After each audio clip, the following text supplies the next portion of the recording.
Yeah,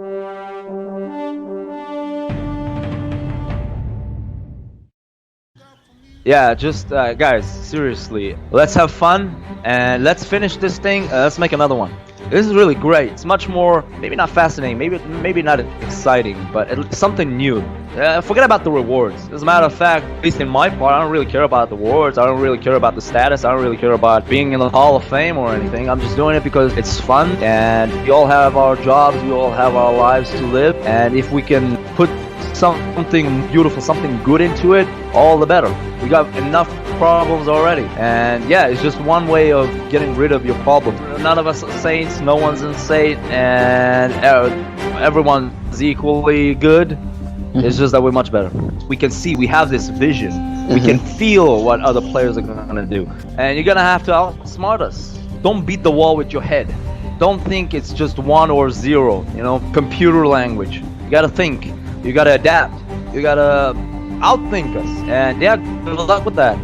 Alright, 2 elephants have been bribed already. That was a huge move there by Immaculate, but he gets the cap stack and, kills a heap of units. This is the kind of fight that I was expecting at this level. Lots of bribes going down right now, but the scouts going crazy. Perfect timing. That's the perfect time. These guys are going to take the Lakota city. Look at that. Oh my god, Sims just lost his capital. I cannot believe it. Alright, yeah, are you seeing this? Are you seeing this? What's happening here? It's a triple. They are going to triple Dragonio. Dragonio has no clue. Dragonio's capital is going down, no doubt about it. Kron has got all his militia right there. I'm a huge fan of Young One. Young One came with 3 spies. That's enough to change the flow of the game. Would you say EL is more of a democracy or dictatorship? It's either I play or I don't play. I've been playing pretty good lately, so watch out there. Oh my god, just look at Zen Mechanics today. He just went for Science 5. Oh, and TNT just decided, my city, I'm gonna help that. This is a slap on the face for anybody who said the game was over. That was the best comeback ever in the history of Rise of Nations. It was neck and neck, man. It could have went either way, honestly. It was really close.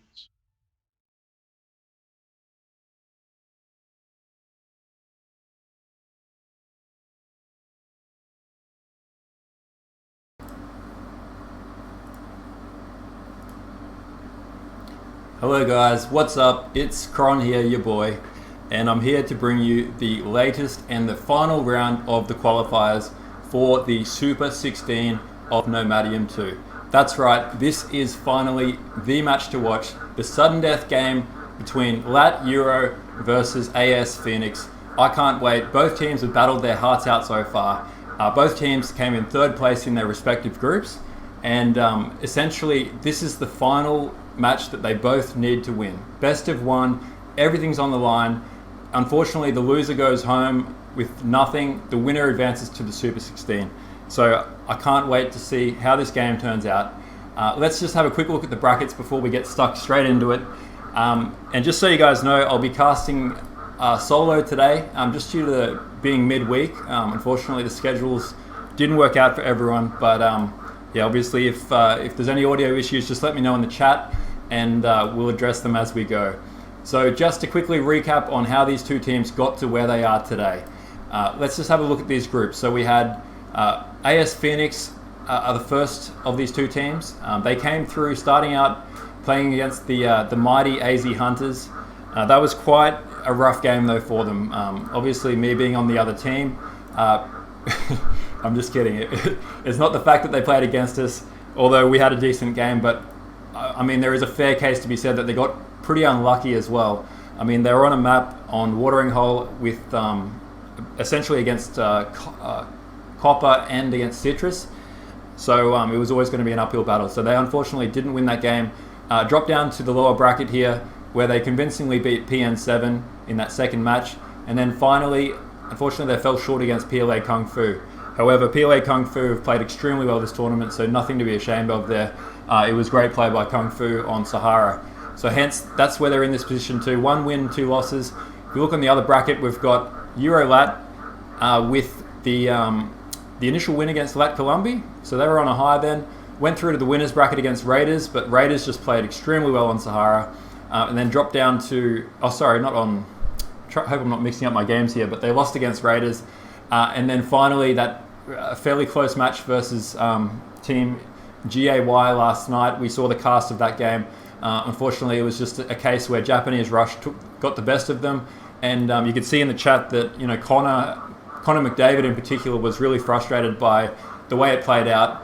But the good news for both teams, they've played their hearts out, they've come this far, and finally, it's all on the line. Because if they can win, you know what awaits them in the next round? A spot against EL. Isn't it just magical the way this tournament works out? I mean, you play your heart out and then you get rewarded with the prize of playing against Dave, Boo, Steez, iRush with Dutch and Coin. It doesn't get much better than that. Although I think playing against the best is the best thing you can do in these situations. So can't wait to see which of these teams ends up on top in this sudden death qualifier for the Super 16. And just to remind everyone, the map that will be played will be on Great Lakes. I'm excited to see this because we haven't seen Great Lakes played so far in this tournament, and it's a very unique map. It really favors those players that can either think really instinctively and develop great strategies, or alternatively, it rewards the players who have a classic, good old-fashioned boom. And when I say good old-fashioned boom, I mean not just your typical 150 boom. I'm talking like your Science 3, your Colossus Rush, your Hanging Garden Rush, and essentially it favors certain nations typically. So nations like Egypt are really strong on Great Lakes, and actually I'm kind of excited to see what nations they pick here, because I would expect Egypt's going to be a popular choice, and if they don't go Egypt, it comes down to, well, perhaps they're not going for Egypt because they want to try and surprise their opponent and go for some kind of rush. There's lots of other nations that are good on this map as well, and there's some nations that aren't so good, so it's going to be interesting. But without going into it any further, I think let's just jump straight into the match. And by the way, if anyone's watching, please let your friends on Steam know. Will be good to just get the word out. Despite the fact that it is a weekday, I know a lot of people want to watch this match and finally see who fills this final position on the in the bracket group 2. And whilst I joke about the fact that they'll be up against EL, the beauty of this competition is that it is double elimination groups. Similar to the last round, it's best of 3. That's the only difference to the qualifiers. But for example, if the team qualifies and they aren't able to beat EL, they still have a second chance if they either beat the loser of this match against PLA Pandas in Kung Fu, and then win the final match. They still progress to the round of 8. So there's every chance that any team can still progress. It doesn't matter if you get matched up against what might be one of the favorites in the whole competition. Alright, so let's load up this replay right now. Jump straight into it.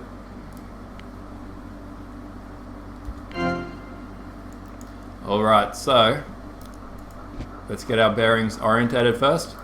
We've got LAT team in the bottom left-hand side of the map. And the lineups, as we can see, are LAT, Conor McGregor as the red player, Greenlove as the light blue, and Quetzalcoatl as green. So you can see no change to the lineups compared to what they played with in the last game. So hopefully there's a bit of chance for redemption here. I know that there was some talk about whether perhaps Henry or Uberfly might play, but it looks like the LAT guys are sticking true to their initial core 3 players, and let's see if it pays off for them as the game goes on. Nation picks here. We've got Connor has gone for Japanese. That's quite a it's a good nation to pick. I'm just a little bit surprised. I thought perhaps everyone might go Egypt, given that we haven't seen Great Lakes played yet, but Egypt is so good on Great Lakes. But I'm excited to see how this pans out. I mean, Japanese are a really, really fast nation. They can rush wonders such as Colossus and also raid early on as well. You can see Quetz has gone for French as tier 3. I think that's a pretty strong option. Obviously French quite good if they either go for a Despot Rush in Age 2 or if they go for Monarch in Age 4, which a lot of games on this map do go that long. They go to Age 4, Age 5 quite regularly. And you've got Greenlove as Bantu. I do like that pick as well. Bantu, a very well-balanced nation on this map. The population cap comes into it with a huge amount, and the ability to raid quickly gives them a lot of flexibility and diversity in their strategy that they choose to go with, whether it's for economic boom, massing a big army, or potentially going for some raiding or rushing early game. You can see the AS guys here have gone for some different kind of nation picks. Oh, and a very good pick there by Spyrodon. I like that. He has gone for the classic Egypt here on Great Lakes. And a little bit fortunate too in the sense that he has picked, or he's got lucky with the spot on the map where he's quite isolated. He's right in the corner here, which is where you want your player to be if they're going to be building those wonders. Nice and protected by these natural lakes here. And effectively, it's a lot better for the Egypt player to be tucked away in the corner as opposed to on one of the borders with Japan, for example. If we look at their other picks, they've got Eat the Pear has gone for British, at the bottom right-hand side. And then a little bit on his lonesome up in the top corner here is Duzzles. He's picked Greek here, and I think Greek's also a really nice pick on this map. It's not necessarily better or worse than French. It just has different strengths to it. Greeks, I would probably give them a slight edge, much better for obviously a boom game. However, French, if French can get to age 4 and get that monarch up, that's a really powerful thing. And also, if French decides to go for some really early aggression, definitely has the 1-up advantage over Greeks. But I feel like Greeks will trend towards having a much better advantage in the long term if this game goes beyond, say, age 4, age 5. And yeah, clearly the Greek player will reach age 4 normally a lot quicker than his French equivalent. We have a quick scan at the key rares here. We can see that they've scouted both peacocks and relics. Some really handy rares, especially relics is very important, and peacocks is very handy as well on this map. Ooh, some really nice rares for LAT here. They've also got sugar in a defendable position, furs, wow, and gems. So they are getting some very, very nice, tasty rares so far. Hello to everyone in the chat. We do have Jatin, TPK, Immaculate, Young, Dave, Coin, and we've got Connor McDavid watching and Vamsy. I don't know if you guys can hear the frog, but it's still raining here, so it's been non-stop. I can't get that frog to move out, man. He's pretty much a permanent resident in our house now. I can hear him croaking away right now, so he's trying to throw these players off, but I'm having none of it. If we have a look at the rares that these guys have scouted for the AS team here, wine is a very handy rare to have. I wouldn't say it's game-changing, but it's very handy. Pappy is huge, especially on Great Lakes. Pappy is very, very important, so that's definitely helping to counterbalance the strong rares on the other side. Tobacco, normally I'd say that's a very key rare on Great Lakes. However, in this instance, because they've got Egypt, it's probably not as important. I'd say if they didn't have Egypt, it's a very nice rare to have because you can basically steal a wonder from your opponent by building it after they start. And salt goes without saying. There's actually some pretty decent rares on both sides here. Let's have a look if there's any rares that they haven't scouted yet. Spice, reasonably good, and yeah, wool is going to be fairly inconsequential. So overall, I'd say the LAT guys probably have the advantage as far as rares go, but if it wasn't for Pappy, I'd say that would be quite significant. But the fact that AS have Pappy means that, you know, the fact is they've got some decent rares there. They can't complain too much. Very, very slight edge to the LAT guys here, especially with sugar.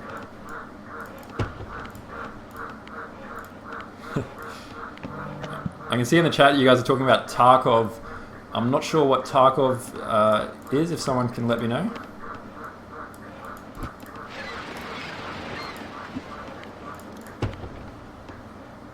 The big key thing to watch here will be the tech trees that these guys go for, and in particular, when the timing of the wonders are from Spyrodon, and I guess how many wonders he goes for. Classic thinking on this map is generally to go for both Hanging Gardens and Colossus. Probably go Colossus first, because you can't obviously get the knowledge income until you get to age 2. And part of the reason for that is because it's not just the fact that Colossus and Hanging Gardens are so good, but it also denies your opponents from getting them as well. And denying your opponents is just as important on this map, because if you've got both wonders, even if you are slow to get your eco up and running. The reality is your opponents don't have Colossus and they don't have Hanging Gardens. And that can be just as important in the long term.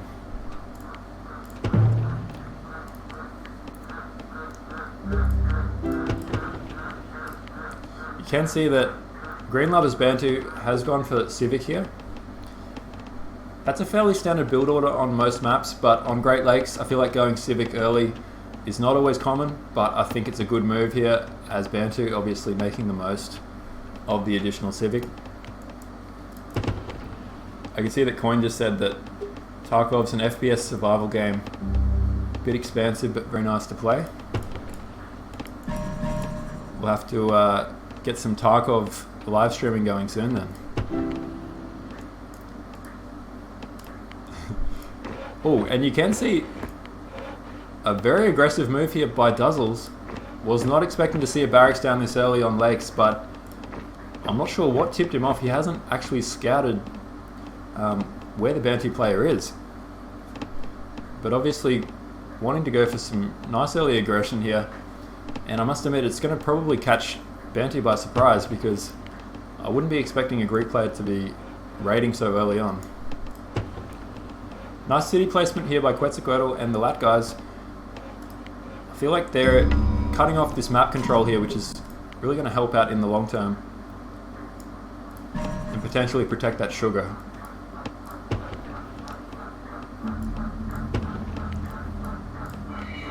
Hanging Gardens here going down first for the Egyptian player.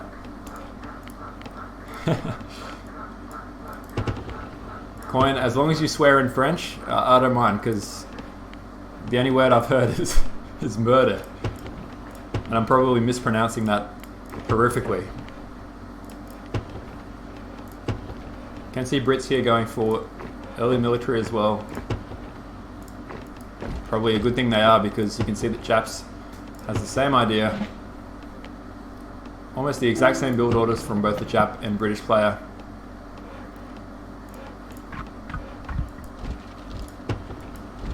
It's almost like he can sense what's coming here.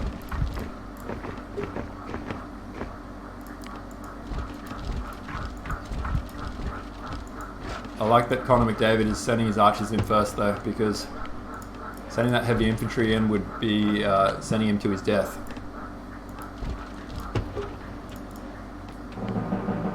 Barracks going down here for Bantu. A nice tower. I mean, he's anticipated this raid almost.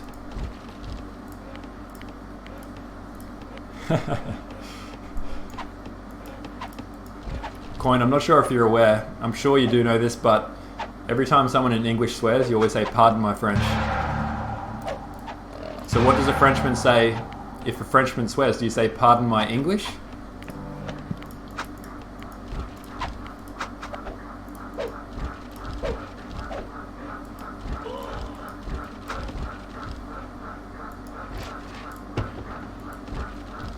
Kind of going for some early trademark aggression.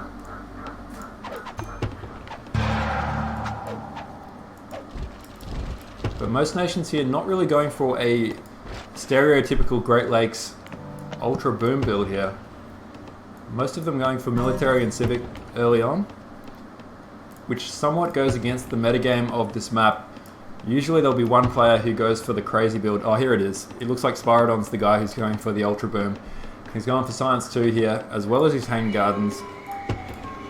I like the fact that he's building that with one citizen as well. So obviously there's no rush to build Hanging Gardens unless he knows he's going to age first. And it's technically speaking the most efficient use of his citizens by building with one at a time.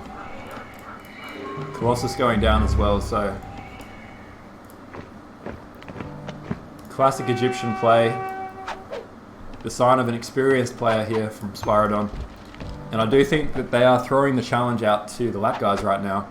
Despite the fact that LAT have superb rares, the reality is if you're up against Colossus and Hanging Gardens, the longer the game goes, the more powerful the wonders become. Nice raid here though. Looks like these units will get this merchant. And that's going to slow down Spyrodon a bit. Spyrodon did get his Science 2 up though. Didn't get Science 3, but Science 3 would probably be a bit greedy, so it's probably worked out okay. Spyrodon is aging now as well, so key player to watch here was probably Spyrodon from the AS guys to see how good his boom goes. Potentially it might leave Duzzles open to a double here. Just needs to be careful because Spyrodon needs to be able to react quickly if Duzzles does get doubled. And then finally, this is quite a nice match here too between Japs and British. You can see that Eat the Pear's gone for Science 2 as well.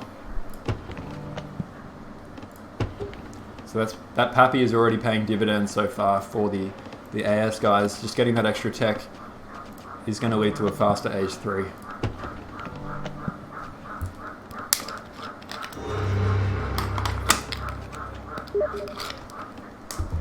Yeah, that is a tongue twister. If Duzzles does the doubled, he needs to change his name to Fred or something, just so it's easier to say.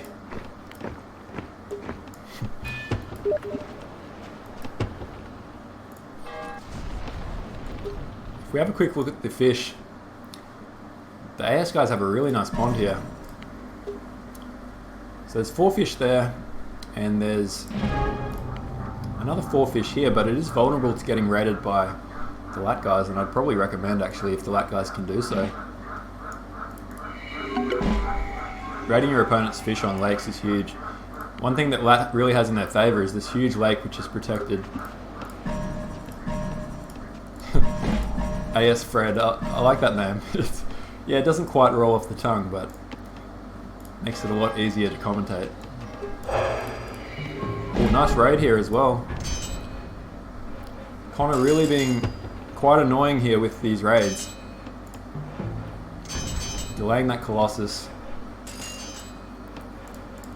Looks like Spyrodon's not watching properly. He could be bribing these spearmen. Now he's going for the citizens. These heavy infantry will go down there.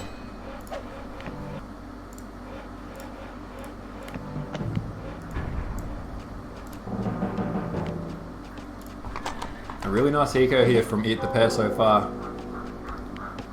And you can see that he has gone for Republic. Not necessarily what most British players go for, but on this map I don't think there's any rule about whether you should go Despot or Republic. Both are really good options. Republic more a long-term option though, so perhaps AS trying to play the long game here, win it in age 4 or age 5 depending on how long this game goes for. But have a look at that. A classic Mill 2 build here from Connor. He does have some nice knowledge res too, 115 knowledge income, 120 now coming in, boosted by those relics, and he's also got gems and helping supplement that knowledge income, so he's definitely not putting all into a military attack, but I do suspect he is going to go for a classic pressure here perhaps, although no stable yet, so no siege workshop either, so perhaps he's just playing it safe, going for these cataphract raids instead. Let's try and get a feel for what Eat the Pear's up to. He is pop cap, so about to get his mill too. Looks like he's settling in for the long game too. I mean, he's towered up enough units to repel, an all-out attack, so they're both playing fairly conservatively so far. Neither one wanting to go for the aggression. And you can see Spyrodon here. His eco is quite weak. He doesn't have many rares either. Perhaps they were raided well by Connor, or he just hasn't spammed enough merchants yet. 2 merchants out on the map. But obviously having Hanging Gardens and Colossus is quite a big investment to make in the early game.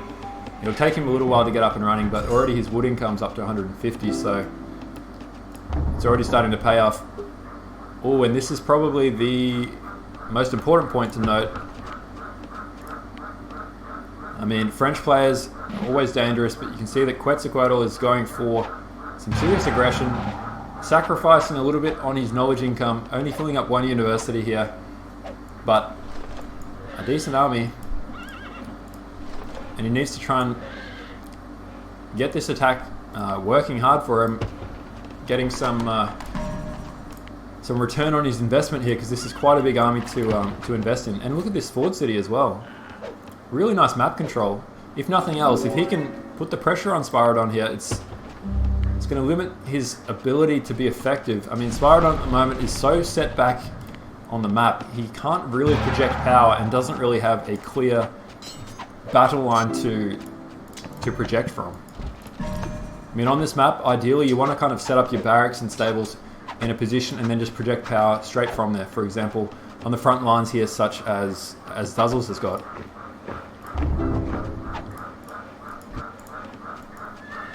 Nice army here from Duzzles. He's definitely meaning business, and he's got that science too as well. So all of the AS guys following a similar build order, essentially going for science 2, followed by a quick age 3.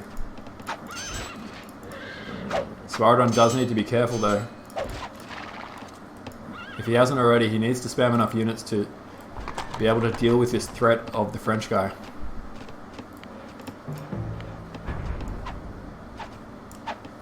I can see in the chat that Dave just asked if Spyrodon has built a Rax on Duzzle's side.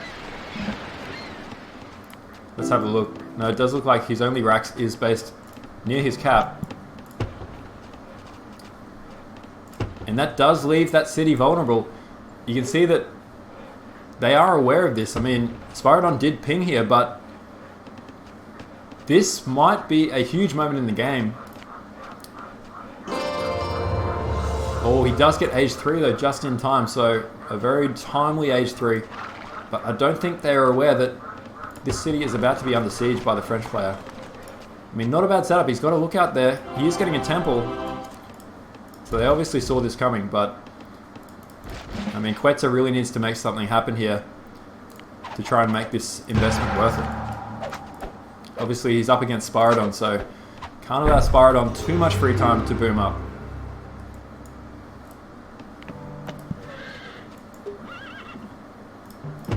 Spyrodon has a nice economy, but I wouldn't say it's anything too special yet.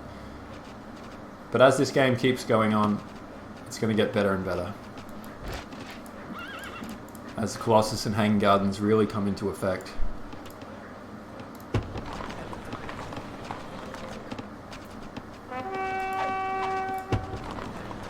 Oh, this is not looking good for Quetzal. He is possibly going to get sandwiched here. And if I was Quetzal right now, I'd be thinking he needs to just go across this water and get back to safe territory. The last thing he wants to do right now is risk losing his entire army for no reason. Ooh, and this is not good. Nicely played by Spyrodon. Quetzal needs to jump in that water. Pretend he's on fire right now. He is burning, so he needs to get out of there. And he lost probably a few too many units there, but he does eventually get in the ocean and sail away. That was a close call though. Could have been a lot worse. It's worth pointing out too that Quetzal did go for Senator, and I think that's a good move. On this map, I think Despot is just a little bit too much of an all-in type strategy.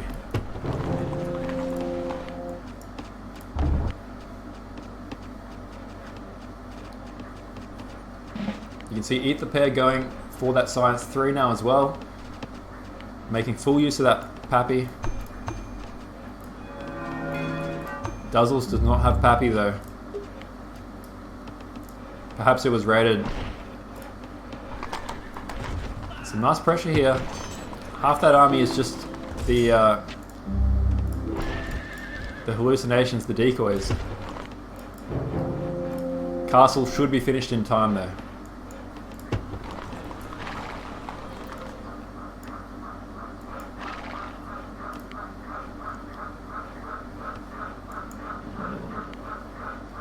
Quetzal does have age 3, so every player is age 3 now.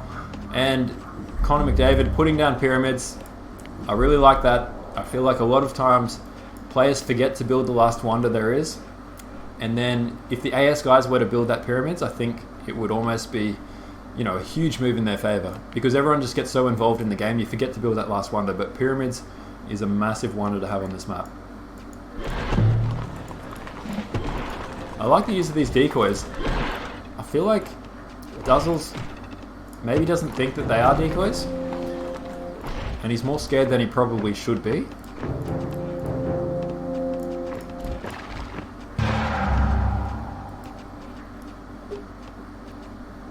There might be a bit of a skirmish here as well. And Spyrodon needs to be careful as well. His army's a little bit out of position now, but if Quetzal plays this correctly, he can almost just come in, raid his base, and then catch Spyrodon's army out of position. Obviously, as units pop out of these production buildings, you want them to be with your main army, but he's going to have to wait for his army to come back.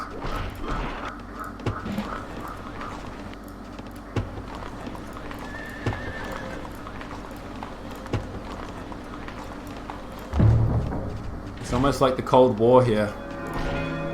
Both sides getting their nukes ready, but no one willing to press the button. And when they do, oh, here we go, nice little ambush here. Perhaps catching Connor off guard. And these longbowmen are great for sniping. Does take out a trebuchet and then nice micro back. He does need to get out of there, back into the safety of that tower. Oh wow, a huge attack here on Atfir. This is the second city, but very risky to do so. He needs to keep the supply wagon alive and also engage correctly with Spyrodon's army, which is coming back. I mean, focusing down that city is not necessarily the right thing to do here. He needs to make sure he can target these crossbowmen who are stuck in this river, which makes it really hard for them. Oh my god, this is craziness. Not sure who's getting the best of this fight so far, but I really like what's happening for Quetzal. I mean, the fact that he's French, well, he did lose his supply wagon, but he was getting healing up until that moment. But I just feel like Spyrodon's micro is a little bit off here, walking a lot of these crossbowmen into their deaths. So, wow, this is going back and forth. Really hard to call which way this fight's going, but it does look like Spyrodon may just have enough, and obviously with reinforcements, should be able to mop up here. Just unfortunate for Quetzal that he didn't have a supply wagon, a second supply wagon ready, because I feel like if he had healing that entire time, that was a really nice idea. It's just the engagement wasn't quite there, and the fact that he lost his supply wagon meant that he couldn't make the most of that French unique ability. And look at Spyrodon's economy now, 200 gold income coming in, and a really strong income for the other resources too. Although in fairness, Quetzal's also got a decent eco, so a reasonably even game here. Greenlove also got a superb economy. Looks like everyone's boomed up really well. Slightly more gold here for the AS guys.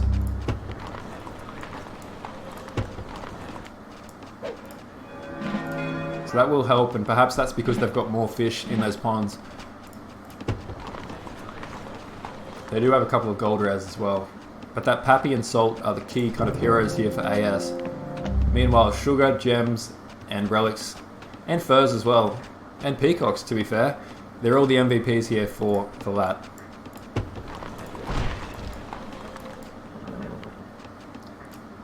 We're getting to the exciting stage now of Great Lakes. It looks like there is going to be an engagement here. It's almost like who blinks first. And Eat the Pair does run away. Ooh, that could have worked out a lot worse, but he decides to fall back, not committing there. Japs has a big army, but so does Brits. It's going to come down to who hits gunpowder first. I mean, he's got to get to 900. Both players getting to 900, actually. However, Eat the Pair has 40 more knowledge income coming in. And he hasn't maxed out his scholars yet, so it looks like AS with a slight advantage so far as aging first.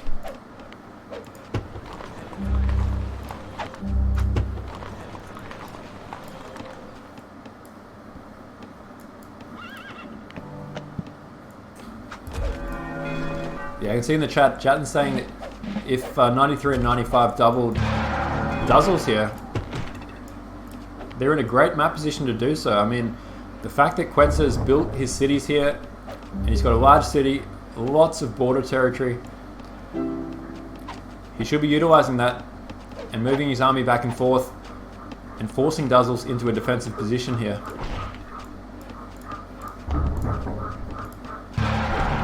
But I feel like this fight between purple and red is going to be key as well. If one of these guys can get a good engagement and dominate the other. Oh, and see those citizens. That was a serious case of coronavirus right there. Fortunately, he must have had too much pop. Oh, it looks like Eat the Pair is coming forward for a potential push. No. They both fall back. Neither player wants to engage because they probably think that they're going to age first. And the irony is, whoever ages first, the other player is going to get a discount on their age, so it's almost questionable whether one of them waits for the other to age and then just sits back and takes that discount, or if they want to be the player that gets those bombards first and gets the heavy, heavy cavalry up and running. Nice little army here from Duzzles as well. Huge army here in response by Greenlove, but half of those are decoys. Again, making full use of those decoys. I think that's the trademark move here from... and he is pushing forward, looking to capture the city. Not waiting for gunpowder. He doesn't know about this castle yet, though.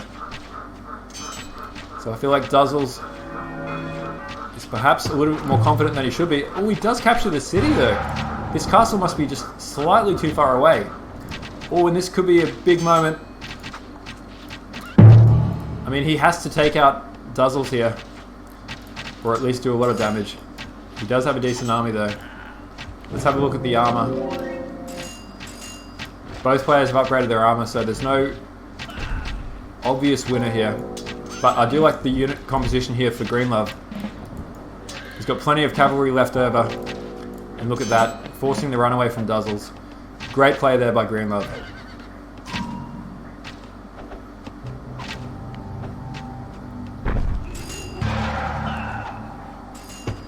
And perhaps Duzzles overextending a little bit there. Lots of light infantry doing a lot of work here. Not a common choice, but for some players it works.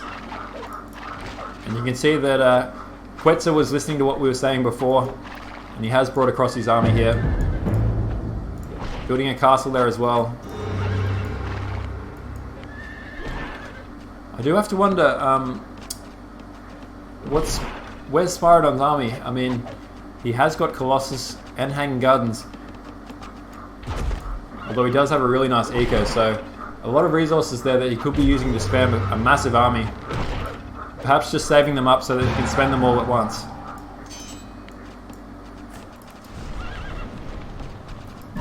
Oh, nice raid here by Eat the Pair.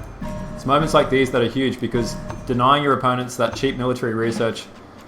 Oh, and a massive fight here between Connor and Eat the Pair. This is also potentially game-changing. Oh, nice army, but he does pull back, and I feel like that was probably the right move. Although part of me wishes he just charged for it. I mean, that is a big army right there. They both have gone gunpowder though. Spyrodon also going gunpowder. So that's a big moment. And he is researching Bombard, as well as everything else. Oh, this castle, if it doesn't go up, that's a huge deal for... Going to set Quetzal back. Quetzal is coming back now, but I believe he's going to be some way off gunpowder.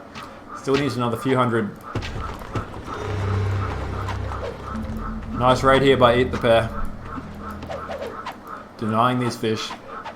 And also that's going to play a huge component too. If he can build these bomb vessels, he'll be able to siege this castle here.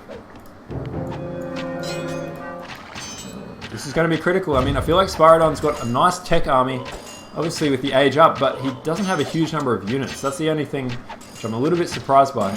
He does get the castle up too, so I feel like Spyrodon's got to be careful here. He has to play patiently. He can't throw away his superior technology units here for no reason. Also, it would be good for him to make full advantage and get that monarchy ASAP. Really nice battle here between Eat the Pair and Connor. I'm really impressed with the play from both these players. He does need to get this Senate down. He has built it, but looks like the citizen's walking across, taking his sweet time. I don't think the citizen realizes that they need a revolution right now. They need monarchy. Ain't nobody got time for walking, mate. Get to work. Ooh, and this is where the real sea battles are beginning. I like the fact that these guys are raiding water. I mean, denying this pond is obviously a huge benefit to the LAT guys. Although, you can see that Eat the Pez doing the same thing down the bottom. No bomb vessels out yet.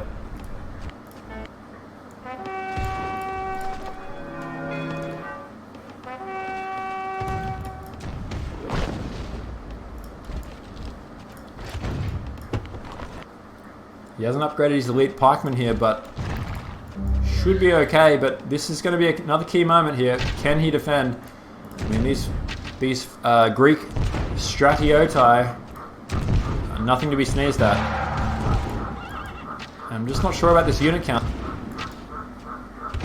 Dazzles is playing really well this game. Though in fairness, this is a really close game between everyone. Really exciting to see this, you know, sudden death match, best of one. It's so tightly balanced.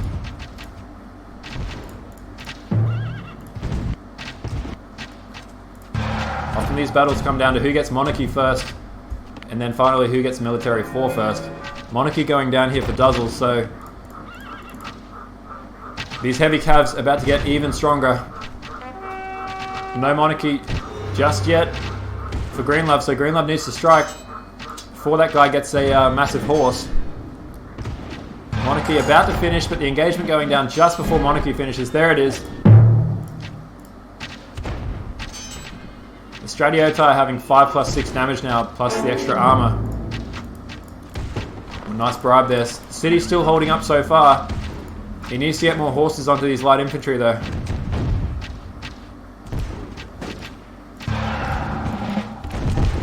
It's going to come down to the cavalry, like it always does.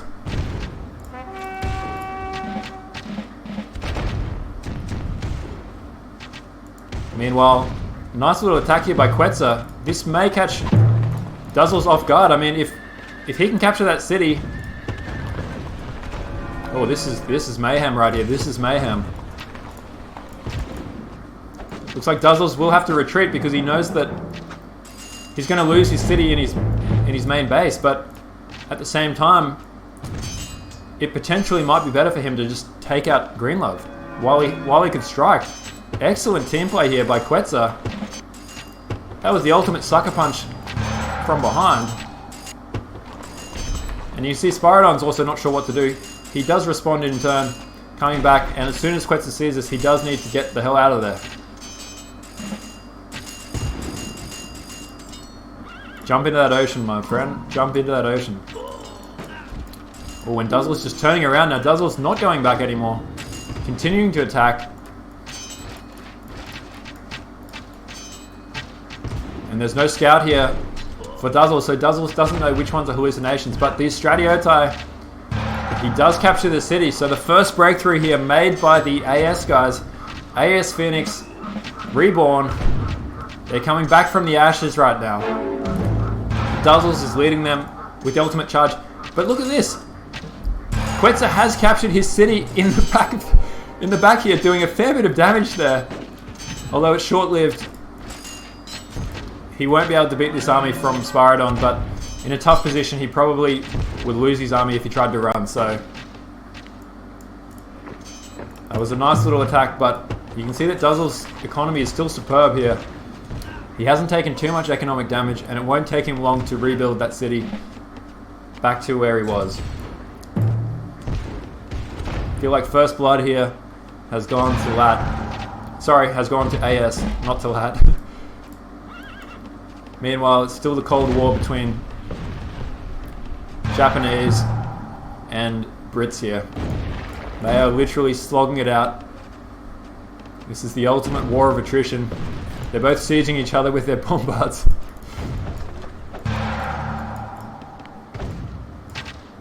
But meanwhile, Dazzles continues to push. And you can see that Monarch really helped him. As soon as he got that Monarch up, Monarch is such a huge factor when it comes to Great Lakes games. Often it does come down to who can get the Monarch up first. You can see that Japs is going for it though, and look at Japs' army.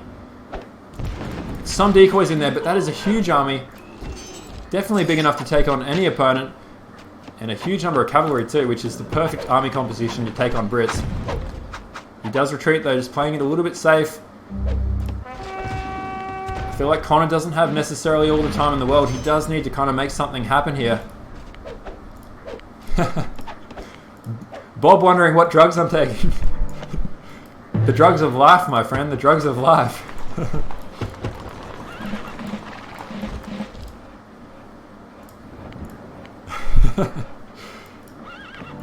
And look at Spyrodon's economy. He's finally making full use of those wonders here. Still not the biggest army that I would have expected with Colossus, but he has had to trade quite a bit with Quetzal playing as French. And I feel like the AS guys are starting to take control of this game. I mean, Eat the Pear is playing really well here. Look at that economy. I mean, British obviously have superb economies in most games, but Eat the Pear is really showing us how to play Brits on lakes. And again, Connor's showing us how to build a big army. He doesn't even have Colossus. Going for it here though. Oh, he does retreat. I feel like Connor's just a little bit nervous about going for that final attack. Hard to say whether that was the right move or not. I mean, he does need to snipe these towers at some point soon, but surely he can tell that his team are not doing great in the top of the map. He does need to try and make something happen, because if he can somehow get a favourable engagement here against Eat the Pear, it may turn the tide and, you know, force the other teammates to divert resources to try and help him out. Ooh, big attack here. Bit of a last stand for Quetzal. Does he have enough units though? He simply doesn't. He does not have enough units to defend this off. And I feel like Quetzal making a bit of a blunder. He's saying in the chat he thinks it might be GG. Although I would have liked to see Quetzal there, despite the fact that he is up against two wonders, potentially going for that Monarch first. He hasn't built his second Senate. But obviously playing as French, critical to get your Monarch in Age 4. It can really change the tide of the game. It's like having a free Versailles. You can see that Greenlove knows that Quetzal thinks it might be GG soon, so they need to try and make something happen.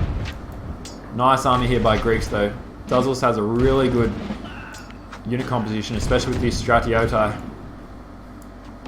I'm sure I'm mispronouncing that, but I'm just going to run with Stratiotai.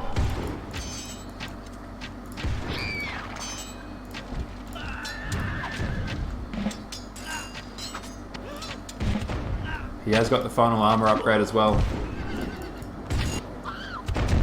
While Greenlove does not have it, so he's got much better armor. Oh, and I feel bad for Connor, man. Every game Connor's played in this tournament, he's always, you know, been the best player on his team, but unfortunately, due to reasons outside of his control, they have ended up on the losing side, except for that game against LAT Colombia. You can see though that Greenlove does not have many cities left. His capital's here, and he hasn't raised his capital after building monarchy. I think Connor is perhaps missing his moment here. Despite the fact that he may not have the perfect army, he does essentially need to try and at least make something happen. In full credit to Eat the Pear though. Eat the Pear has played this exceptionally well, and it looks like he's got perhaps the best economy. Nice raids here as well with these Dragoons. Oh, and these Dragoons are just going to have a feast on these citizens. Look at that, this is just free target practice. Oh, headshot. Ultra kill. If this was CS right now. Yeah, this is not good. I'm saying in the chat GG, it looks like these guys are calling the GG here as Duzzle starts to roll on in. Wonder if these guys will play it out or if they're going to resign. It looks like Connor has a massive army. Surely he has to at least test this army against British here. Greenlap does leave the game though, so this is pretty much wrapped up here for the AS guys. Quetza GG's. And oh, I feel so bad for Connor, man. He does not get to test this army on the battlefield, but look at that defense. That is an insane defense. Just the sheer beauty of seeing so many units hidden behind the buildings. It's like they're on stealth mode or something. Just sitting back. I think he's just daring Connor to attack him, just saying, come on Connor, come on, give me your best shot. The British are tough nuts to crack. They proved that against Nazi Germany. And it looks like they're going to prove that against Japanese here.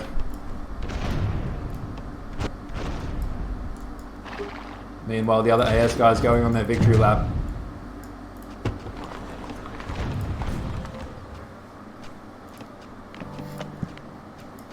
Here we go. We might get to see what the viewers want to see, which is, can Connor somehow take out Bristol?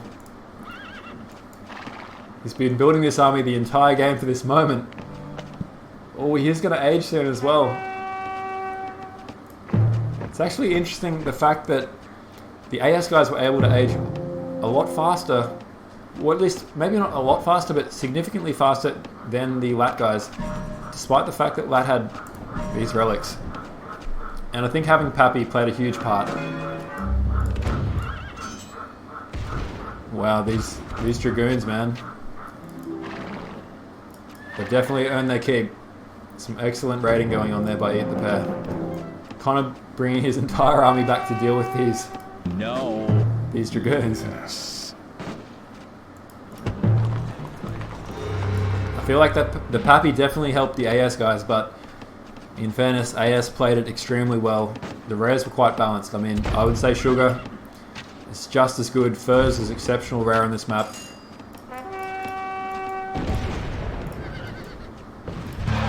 So I don't think either team can have any complaints. Peacocks is also really handy to have. And part of it did stem down to picking Egypt versus, versus picking Japs. We could see that Egypt was quite slow in the beginning, but as the game went on, I think Spyrodon was a little bit slow in this game in the beginning, but obviously started to hit his stride the longer the game went on. Wow. Look at those heavy cavalry. That is a sight to see right there. Sometimes I love seeing these armies in the final game. They're just so big.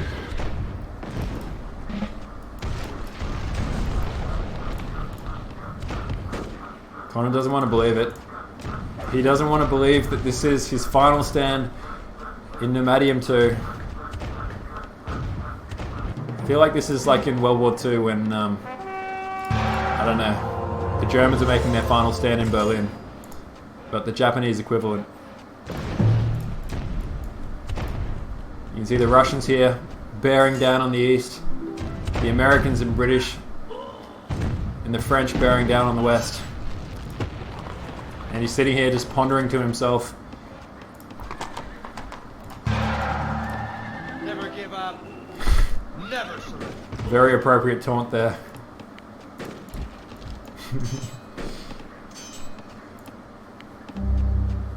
The question is, can Connor survive against 3 armies here? He needs to bunker down. He needs to get some serious... He needs to entrench all his units quickly. Oh, when the Eat the Pez army is coming in. Never give up. Never. But runs away, and well run away here. Let's see if he can take on 2 armies though. He is going to get sliced up by 3 armies in a moment if he's not careful.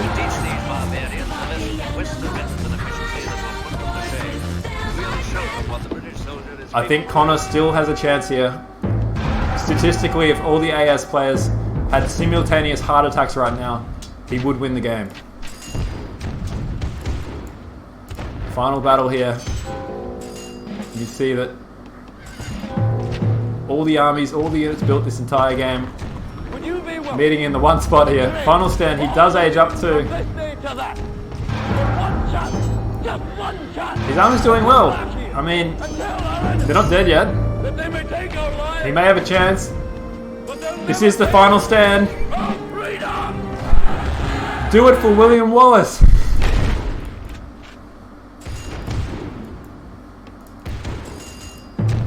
Actually, speaking of William Wallace, look at these British Highlanders. That is the Scotsman right there. They don't need pants. They're fighting in skirts. They've got the Scottish kilts on. Kyoto is down to its final stand here. Is it going to get captured? Still plenty of Japanese units holding this off. But any second now, that is his final city. All hell is raining down on Kyoto right now. It's getting bombarded by these bomb catchers. Oh, and the city goes down. GG. Well played to AS. That was a very exciting end to the game. I know that obviously AS were in a commanding position, but I love to see that final stand. And well played by Connor McDavid. And you know what? The whole Euro LAT guys played exceptionally well this entire tournament.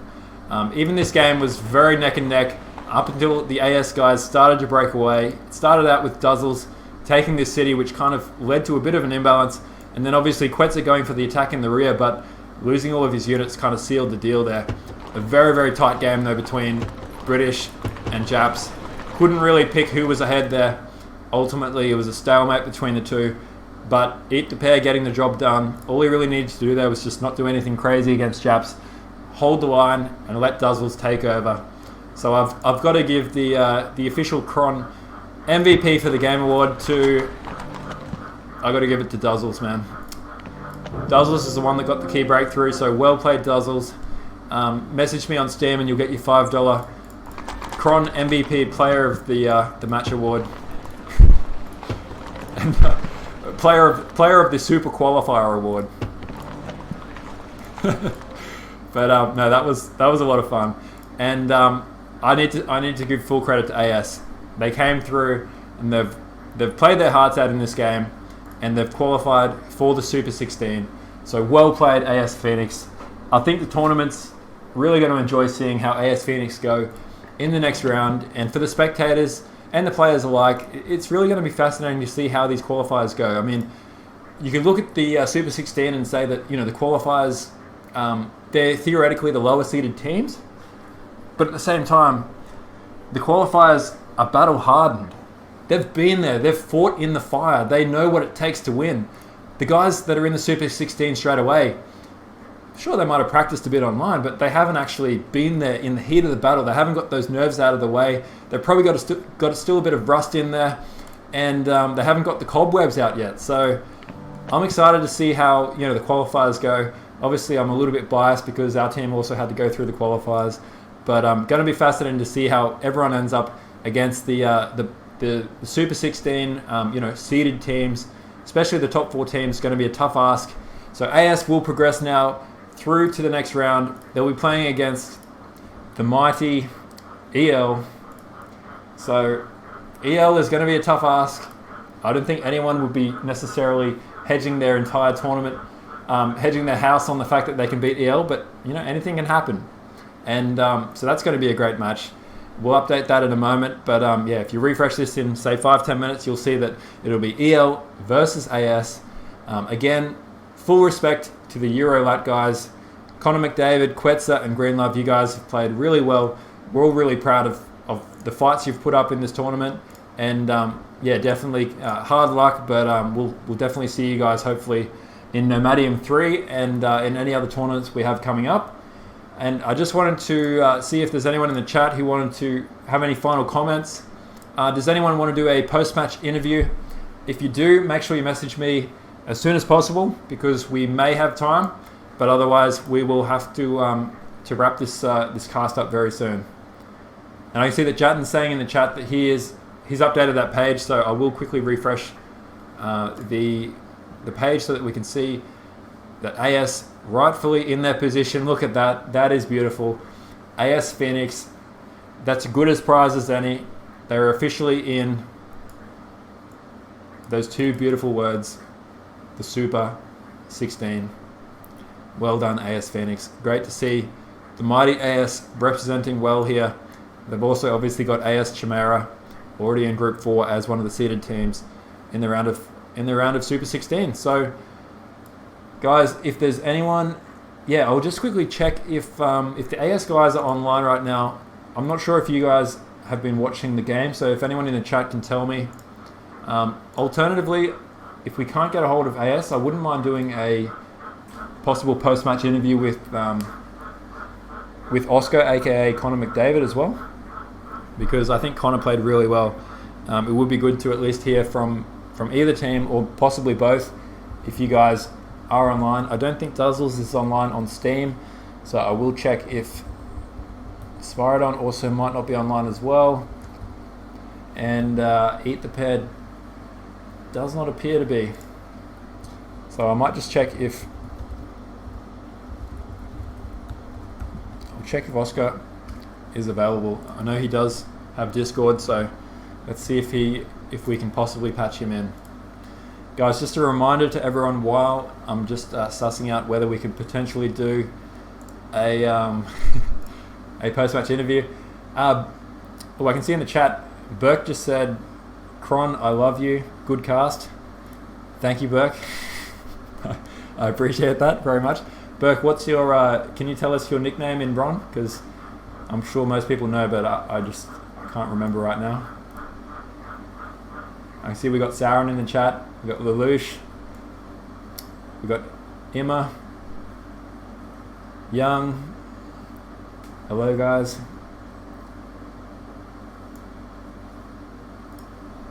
I might have missed some of that chat. Okay, I can see in the chat that Connor McDavid has said that he can jump on for a post-match interview, so that's going to be amazing. Despite the fact that they exit the tournament, I am keen to ask Connor a few things about what he thought about this match and the tournament in general, and perhaps get some predictions from him as well on what he thinks will happen in the Super 16 now that the Super 16 is officially ready to go. Every team now populating the brackets. So Connor, I'll just I'll message you on Steam right now.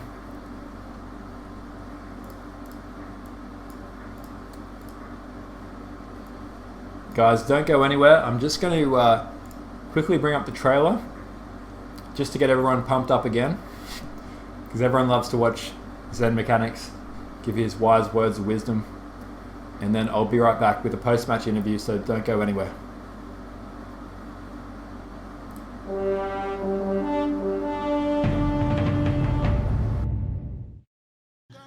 Yeah, just guys, seriously, let's have fun and let's finish this thing. Let's make another one.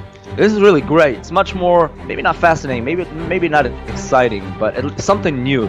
Forget about the rewards. As a matter of fact, at least in my part, I don't really care about the rewards. I don't really care about the status. I don't really care about being in the Hall of Fame or anything. I'm just doing it because it's fun, and we all have our jobs, we all have our lives to live, and if we can put something beautiful, something good into it, all the better. We got enough problems already, and yeah, it's just one way of getting rid of your problem. None of us are saints, no one's insane, and everyone's equally good. It's just that we're much better. We can see, we have this vision.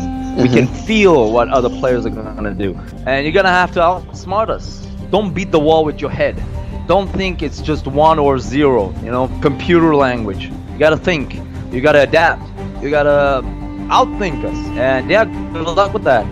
Alright, 2 elephants have been bribed already. That was a huge move there by Immaculate, but he gets the cap stack and, you know, kills a heap of units. This is the kind of fight that I was expecting at this level. Lots of bribes going down right now, but the scouts going crazy. Perfect timing. That's the perfect time. These guys are going to take the Lakota city. Look at that.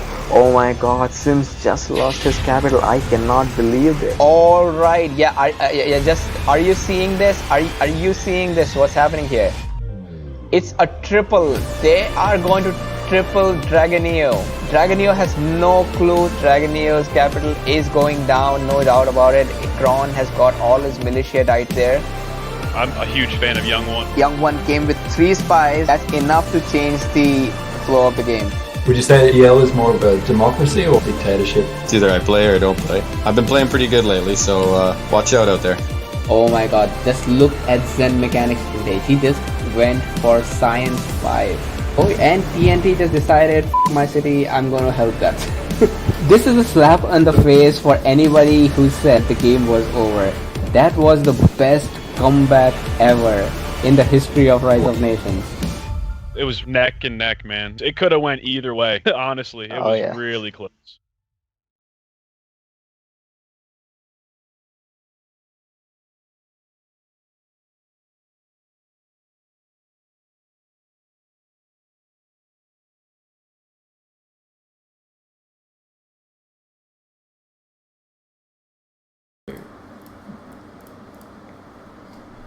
Alright guys, we are back and we are obviously still live and I am very pleased to bring you the man, the myth, the one and only LAT Euro Connor McDavid. Hello. What's up guys? Hello man. What's up man, what's up?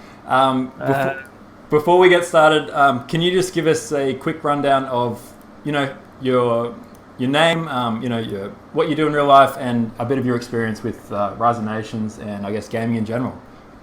Of course, my name is Oskar Olofsson. I live in Sweden, Gothenburg. I study as a nurse and work in the healthcare. That's my job. Yeah. I started to play Rise of Nations when I was very young, maybe 2004. Mm-hmm. Played mostly campaigns and with some friends and stuff like that. Then I started to play like I think it was like 2011, 12 maybe. I started to play more online, more Nomad. Mm-hmm. And then I took a break again in a few years. I don't know why. Mm-hmm. Maybe because of time. And I started to play like this summer, maybe. I think it was like a few months before Rise of Plebs. Mm-hmm. I brought back my real life friend Rich Panini into the game, mm-hmm. and we joined up and started to play, and now I'm stuck. Yeah, wow. And well, that's me. And so when did you start playing again? Was it just a year and a half ago, or? Maybe maybe a year ago, maybe. I played a lot this last year, but before that, it was long ago, I think. Yeah, right. And how did you end up forming this team as well for Nomadium? I mean, I know it was probably part of it was me annoying you on on chat, but yeah.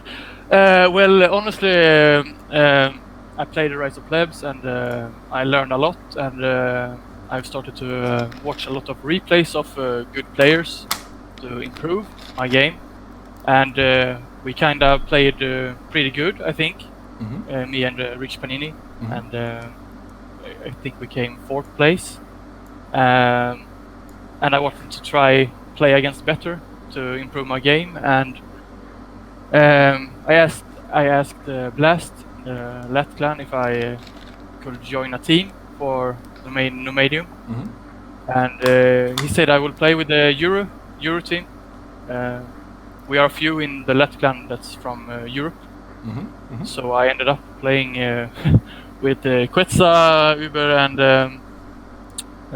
Greenlove. Mm-hmm. They are also in Europe. So it was kind of Blast's choice. I didn't pick my teammates at all by myself. It was kind of, brought to the table before.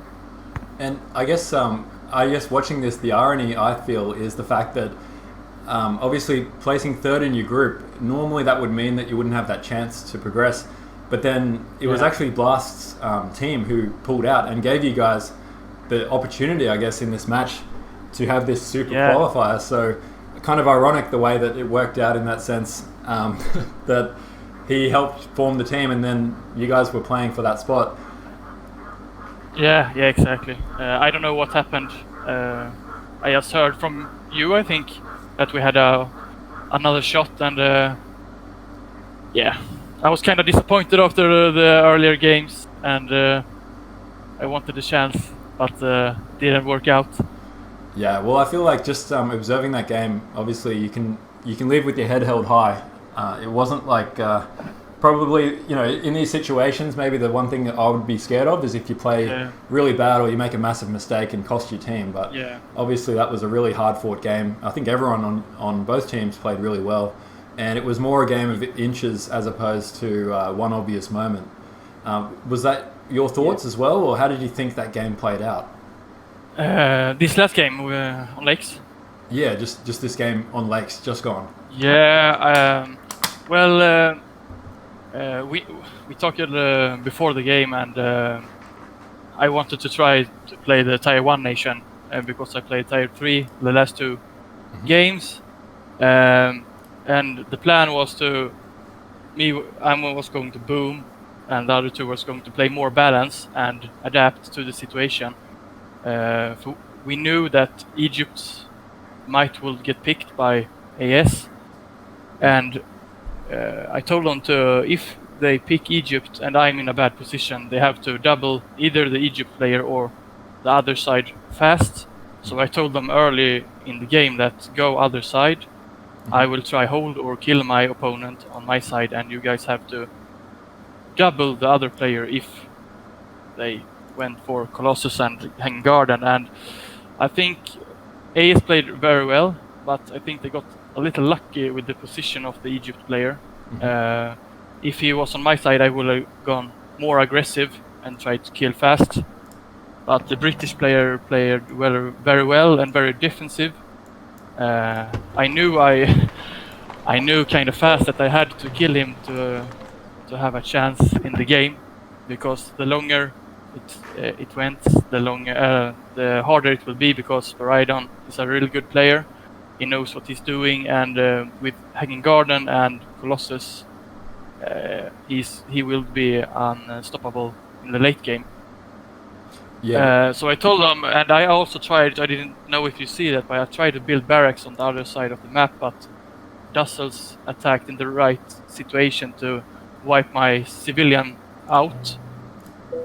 So I tried to build there to help them triple Dussels. Oh, right. But, wow. But it didn't work out.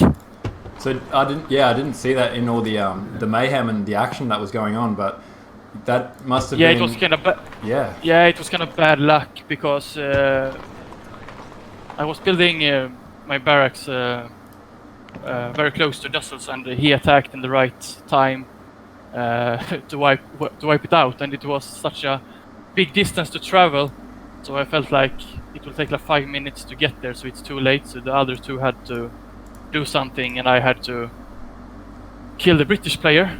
But Ethiopia boomed very good, and had a lot of towers and a lot of defense, and I was kind of stuck in the corner, and I wanted to go aggressive all the time, but it was like every time I went in, his extra range on his archers kind of fucked my excuse me for the language, but they kind of wiped out my my siege. So I was frustrated all game. I think I had the bigger army a few times, but it's always easier to defend, and British is very hard to kill.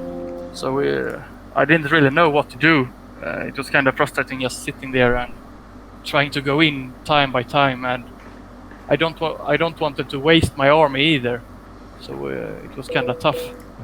Yeah, I can see in the military graph that you pretty much had the biggest army the entire game, but like you said, I guess it's always that that moment where once you commit your army, it's almost like the game might get decided in that moment. Did you sense a feeling where you just felt a little bit uneasy about it, maybe not confident that you had the bigger army when you did kind of push forward and pull back a few times? Yeah, I think I had slightly the bigger army, but I knew we had a castle behind and a lot of barracks and stuff in front, and that makes it tough to come in and kill it. And I think he will target my senator or monarch as well if I went in. So I was like kinda fuck. I went meal 3 and meal 4 and Monarch before Science just because I knew I had to get the upper hand. And I knew they had Pappy. And I also tried to raid it a few times, but it was so close to his city, so I think he could use it anyways. So I think... Yeah, and I also tried to boom at the same time, kinda, because I knew he was booming kinda well, and Spiridon was booming really well, and Dussels as well.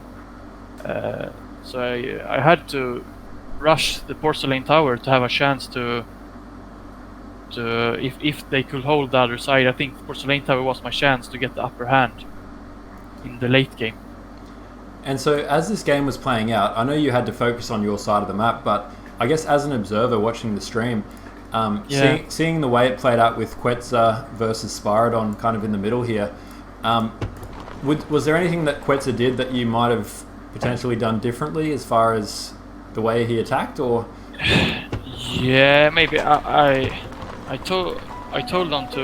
It's kind of tough because we didn't talk game. We just talked before, and kind of I wrote some messages as well. But if I were him, I would have doubled Dussels earlier, but on the same side as Greenlove, not going in the middle, because that's easier for Spiridon to go help, because it's closer and they didn't have any barracks at the top.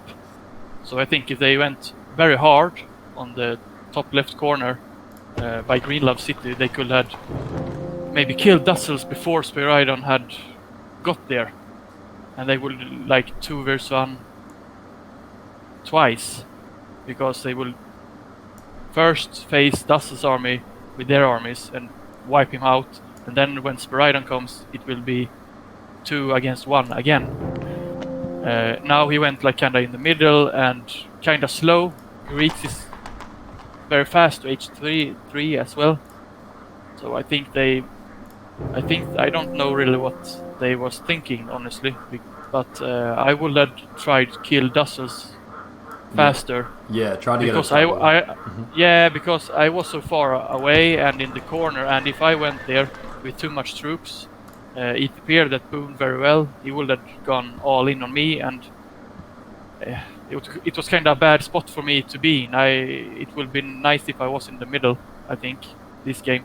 Yeah, that's so true. I mean, you were kind of stuck in this corner and you couldn't really get out. It was pretty nice contained, in fairness, to eat the pair. Yeah, and it was like Russia against the US in the Cold War, just staring at each other, not doing shit. I was like kind of frustrated at myself after the game as well that I didn't try, because I think I had maybe one or two chances that I could have taken it if I maybe had 1 or 2 more siege and just went all in and tried something, because now we lost and I really didn't do much in this game, honestly. I just boomed and tried to get 92 to not help the other side at least, and maybe kill him if he tried to go there. But he was smart. He knew that Spiridon needed time, so he just went all in on his defense and buildings and stuff, and boomed up with his good eco.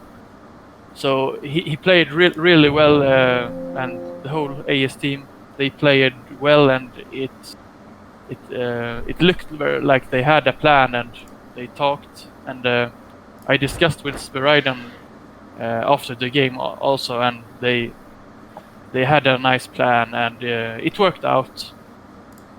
And what was AS's plan here? Like, did they tell you exactly what happened? Not exactly, but he went to Egypt, and Ethiopia kind of played passive, booming up. They adapt to the situation where I was on the side by Ethiopia, and they thought I would be the strongest, and I had Japs, the best nation in my team, so it's kind of me that they had to worry about over there. So he was just playing defensive, and the others was trying to H3 as fast as possible, because it's easier to defend, because they knew that maybe we will double or triple when he went Colossus and Hanging Garden. but I think Greenlaw and Quetzal was too slow and didn't really double one side either. They went on two directions, and I think that was the main problem early for us.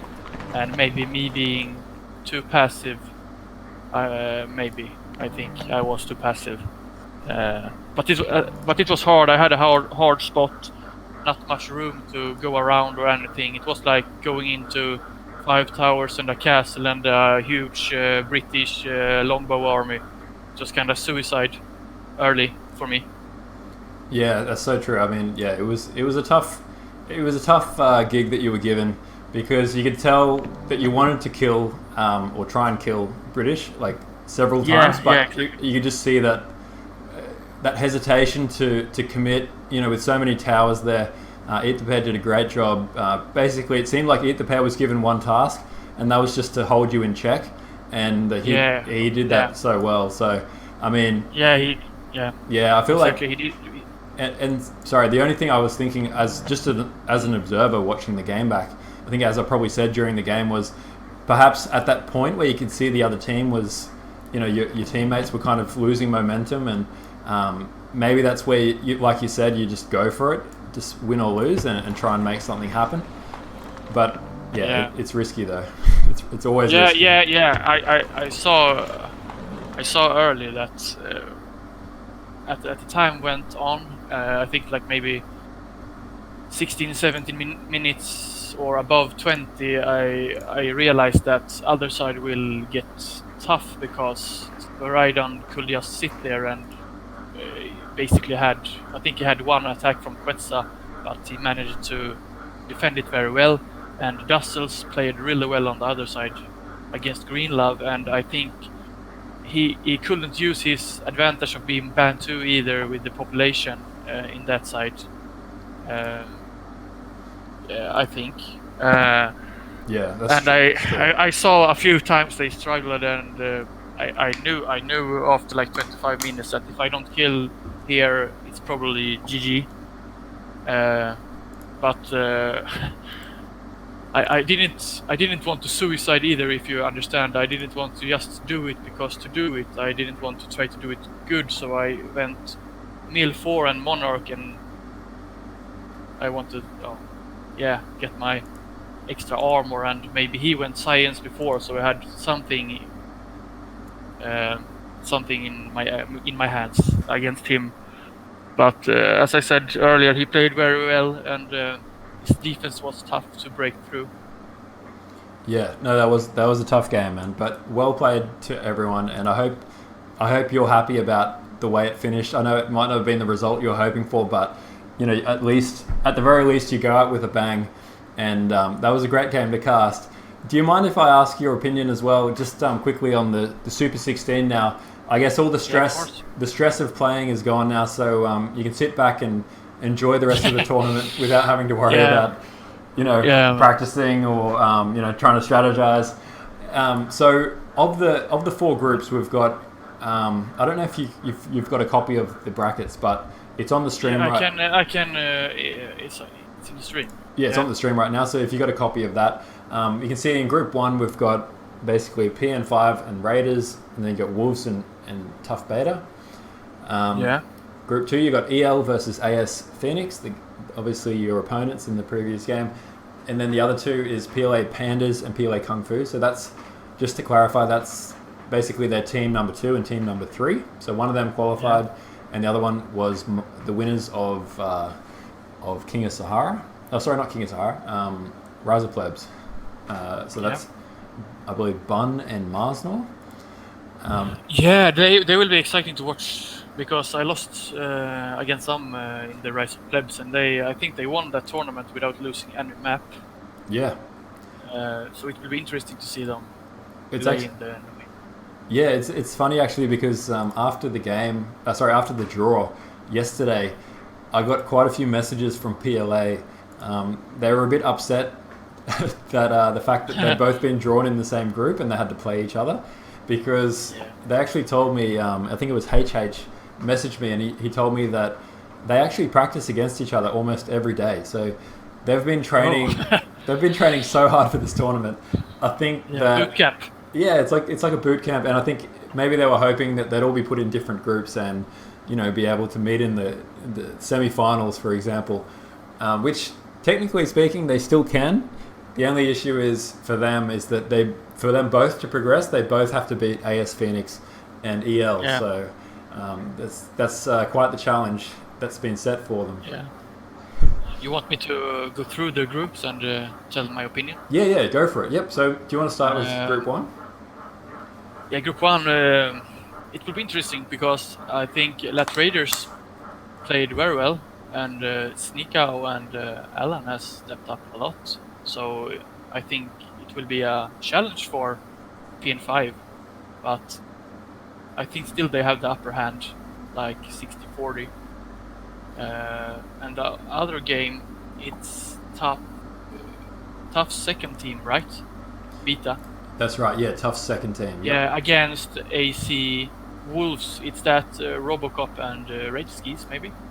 It's basically Lelouch, Robocop, Red Skies Over Paradise, and Phoenix, aka.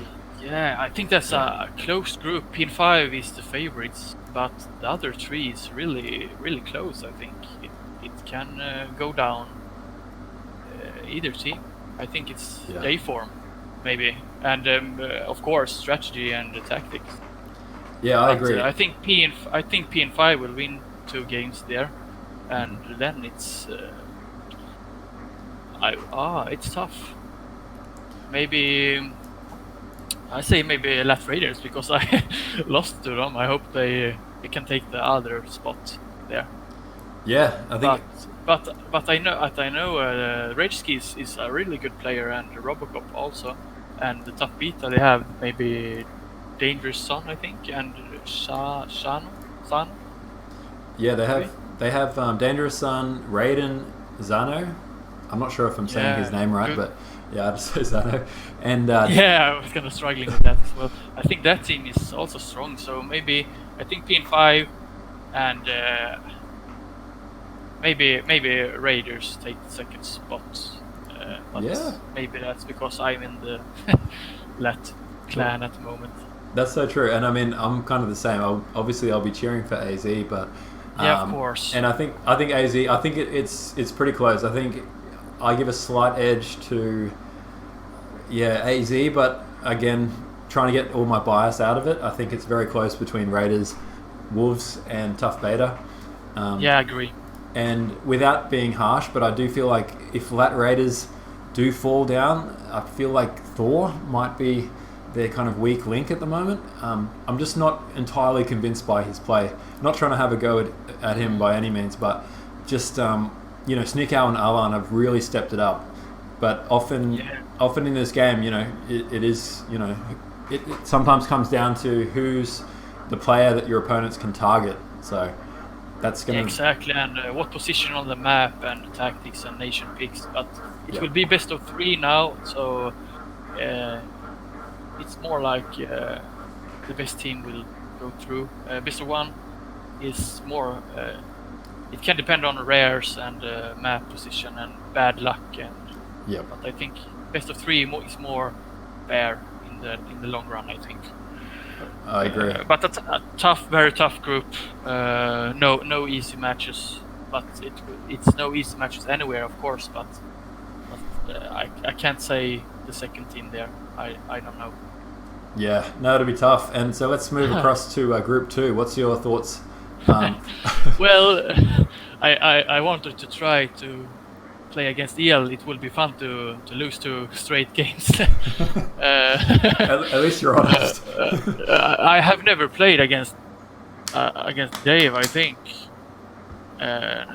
Really? So, yeah. No, I don't know if I have played him, and I heard a lot, so it will be nice to see how easy he can pull me off.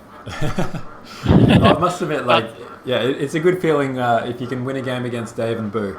Nothing to lose. That's the plus for the teams in that group, that EL is so favorites, and the other team has nothing to lose. No, I agree. But I think that is the weakest group now, except for EL, of course. But we have AS Phoenix and Kung Fu from the qualifier, and Kung Fu looked really great. Honestly, they played very good against you guys and also against AS. Yeah, I agree. And the Pandas, that's Ban and Marsnor team, so I will look at that group very closely, because I have played against AS and lost, and I've lost against Ban and Marsnor in the Rise of Plebs semi-final. And the Kung Fu with the Seoul, I think that has played really, really good. It's also close for the second spot, I think. Yeah, I think Seoul played great. You can see Prolay's just joined the chat. What's up? We just finished the game, so if you wanted to catch the action, just rewind to the start, and we've just finished the match between LAT Euro and AS Phoenix. So we'll try not to spoil. Try not to spoil the result, but I won't tell anything. We won't say anything. And we're just talking about the Super 16. So we've got PLA Pandas versus Kung Fu. I'm just curious. I know both these nations are a little bit like unknown, I guess, as far as you know, how strong they're going to be. But we've got Old Cat, Wolf, Seoul, HH, and Venator on obviously the Kung Fu team. We've seen them play and obviously impressed. Pandas have got Penguin, HLP, King, Marsnor, and Bun. Of those players, I recognise Marsnor, Bun, and King. I've never seen HLP, and I've seen Penguin, but Penguin's he's okay, but he's like more an Inter player. Do you know HLP, or have you ever seen HLP play before? No, I don't think I haven't played against Penguin or name you just said I don't recognize. But Bun and Marsnor played really great, and in the other team, Seoul and Old Cat has been stepping up their games. I think HH is their weak link in that team. Yeah, harsh, but probably true. Yeah. He's also good, but I think Seoul and Old Cat has played better lately. What I have seen. Yeah, Seoul, Seoul, Old Cat, and even Wolf as well. Like Wolf played really good as Chinese in that game we played against him. He was almost MVP. I felt like PLA, they played great with their like mechanics and building a huge army, but they just lacked the common sense that comes with like, you know, dynamic situations where you've got to move your army over here or move your army there. It's kind of like they've mastered the art of the game, but they haven't mastered the art of the tactics and the playing chess with your armies type stuff. Yeah. So. Yeah, but they have practiced a lot now, they say, and I think Ban and Marsnor played a lot with Mouse. I think I heard something like that. Yeah. Before the plebs, and we played same maps, me and Panini, that we had played really good before in that tournament, and Ban and Marsnor, they had practiced a lot and they knew what we was going to do. So I think that's the edge of the PLA team. I think they watch a lot of games and practice a lot. What can the opponents do, and what should we do against that? Yeah, I agree. I think there's nothing scarier than playing against an unknown Chinese PLA team who have probably been doing nothing but practicing for the last 3 weeks every day for 5 hours straight. Yeah, exactly. So I can't wait to see how those games end up. And and PLA versus PLA is going to be cool too. I mean, I'm sure they're not happy about it, but I think it's going to be some pretty exciting games to see what they come up with too. I think that as well. So the group 3, should we move on to that? Yeah, let's do it. What do you think? Ooh. Tough Alpha. Yeah.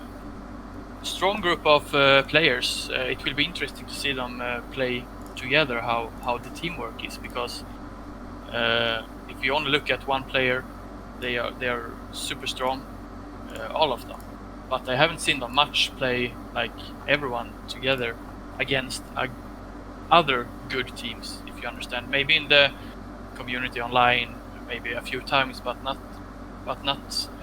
like matches, you know. Yeah, true. And I mean, I think they have played a few. They have played a few practice games. I can just see Dave said in the chat. He made a very fair comment. They're no match for the legendary Kron, and I have to agree with that. I mean, the mighty Kron does not does not cower to anyone here. But yeah, that's your team, right? Hunters. Yeah, that's exactly right. That's my team. So it's interesting. It's going to be, obviously a pretty big ask to come up against such a strong team. I mean, some people have compared Tough Alpha to Floor Valley, kind of like a combination of Floor Valley and PLA from last tournament. So yeah, exactly. It's on paper they're a really strong team, but again, it's like you said. I think it's a classic case of how well they gel and how well they work together, because exactly. Yeah, it's a lot about teamwork, not only the single player performance. You can be the better player, but if the other team has better teamwork, it doesn't matter.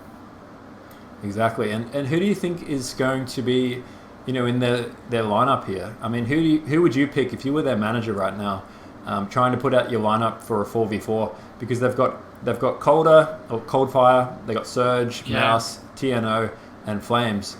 5 extremely good players. Ooh. So you got to put someone on the bench. Like, how do you make that decision? Yeah, that's kind of tough. I believe maybe I will adapt the team after I see the map, because I think Coldfire, what I've seen, is a very, very good boomer. I watched his replays a lot when I lost against him, and he is very good when he gets the time. And I think Zerg and Mouse is very, very good as well. I wouldn't bench them, I think. And I haven't played a lot with TNO, I think, and I have seen Flames getting better and better. So I think it depends on the map, honestly. I maybe will bench TNO on because I haven't seen much from him, if you understand. Yeah, it's tough, man. Like, I feel like if you you're throwing out a name, but it's really tough, because TNO, I've seen him play too, and he's an incredibly good player. It's almost like you said, the players that you've seen more of recently, you might be more familiar with, whereas it depends on their game plan as well. I see the first map is Old World and then Himalaya, but third is Lakes. And on Lakes I wouldn't bench Coldfire, but maybe it's hard. I can't say honestly. I haven't played a lot with everyone, so it's tough for me to pick 4. I think. Yeah. I think Coldfire is the one I have played against most, and he's very tough to beat, especially on a map like Great Lakes or Australian Outback, where you can boom. Yeah, I can see that. I can see that in the chat. Dave's just come up with an absolute perler. He said, "So what you're saying is it's a tough decision." Yeah, that was a very good one. Yeah, exactly. Well done. I don't know if Dave already has kids, because that was the best dad joke I've ever heard. Yeah, he's smart. He is very smart. And what do you think of the AZ Hunters here? Obvious favourites for this game, of course, but I mean, any players in particular that stand out to you? Demon King. I played with him a few games before the tournament. He played very solid, and I think Ryosaki was a bit rusty before, but I think he has played some now and is getting better and better, and you played really good in the qualifiers. And who is your 4th player? So 4th player, most likely, it might be Language of Trees, who we had last time, or possibly Moham as well. Yeah. So yeah, also good players. It will be a tough match for you guys, I think, but with great teamwork and a good plan and tactic, you have a chance. I think honestly, you have a chance. It's not over before the game starts. If you know what I mean. Yeah, no, I agree, and I think that's the beauty. And it's like you said, you can go into these games with nothing to lose because you know that you've got that backup option that you can still only have to win 2 out of 3 games. So Yeah. So I can't wait for that. And then moving across to the other 2 in the group, what's your thoughts there? PLA Art 4 is that Linky and Angelo and TT. That is Angelo, Linky, every single other superstar Chinese player that's not TNO and Mouse is on that team. So we got Linky, Timeless, Angelo, Cossack, and TNT, all basically hardened veterans of the Ron community. I haven't seen a lot from Cossack or TNT after the Nomadium 1, but Linky is a really good player. I think the top player in that team. And Angelo is also good, and he played good in the LAT tournament. I see. I maybe placed 4th, I think. Yeah. But they play against BDE, Phantom, Nuke team, 969, and who is their 4th player? Well, actually, that's a good question. They're meant to have they haven't. They're meant to have a 4th team because that is part of the rules of the tournament. You have to have a 4th player. I think it was going to be Octav, but I'm not sure if they ever finalized who their 4th player was. But if you're out there, BDE, just make sure that to avoid an instant disqualification, you need to at least register a 4th team because they may not ever play, but the whole point of a minimum 4 teams is to avoid, a team not being able to play because someone's sick or someone's away. You've got to have a backup. So, we'll find out. But I think their core 3 obviously is Nuke, Phantom, and 969, and I think their plan is to play 3v3 as much as they can. Yeah. I think that if it's 4 against 4, I think PLA has the better. I think they have more great players, if you know what I mean. But BD, Phantom is a good player, and 969 can play good as well. I think Nuke team is the weakest of those 3. So if he can step it up, they have a chance. But I think I still will bet my money on the PLA team to go through. Yeah, with the tough alpha, but both AC Hunters and BD has a chance. So it will be fun to watch. Yeah, it will. And what's your prediction for? I mean, let's just say hypothetically, we obviously don't know how these games are going to go, but if Tough Alpha end up playing against PLA Art of War, we're going to see Angelo versus Mouse, TNO versus Timeless, etc., etc. A lot of bad blood between the 2. Who do you think is going to take the bragging rights there?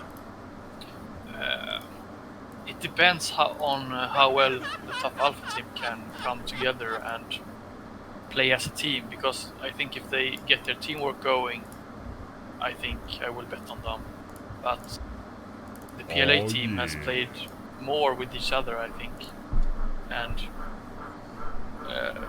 has a great chance as well. But if Tough Alpha can get a good teamwork going, I think they can go really far in this tournament. I am weak. Yeah, I agree. I think so. So overall, would you say Tough or PLA? Which one gets the final nod? I will say Tough. Tough. Yeah. Yeah. Yeah, and that's. I think. And I guess that matches up with how we've seeded. So Tough with the slight edge. You heard it here first.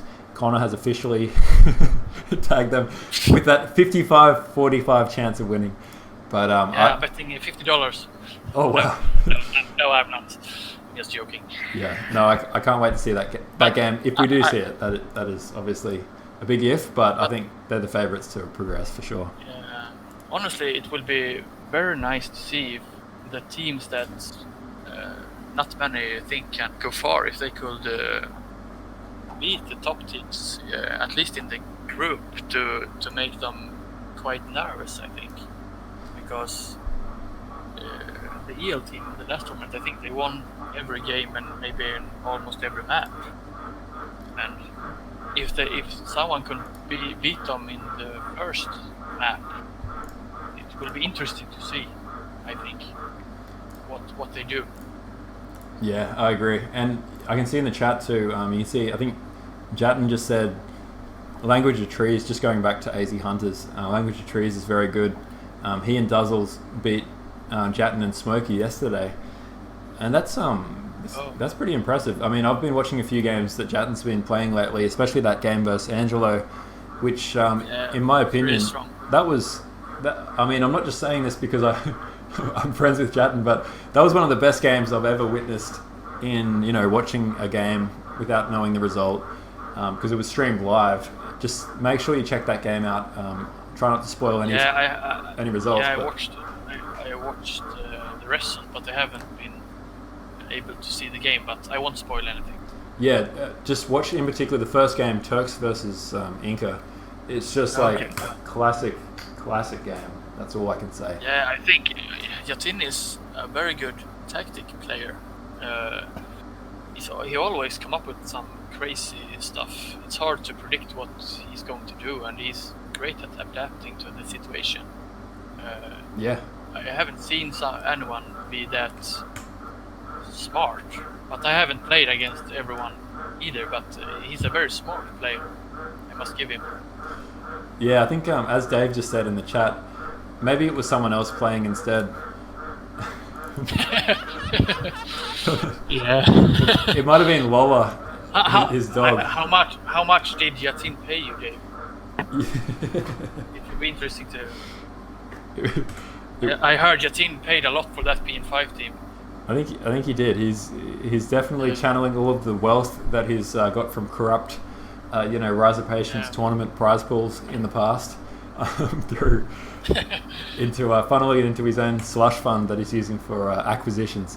So gonna be nice to see. And then the final group. So we've got group number 4 to round us out. My favorite group. Really? My favorite group. Oh, here we go.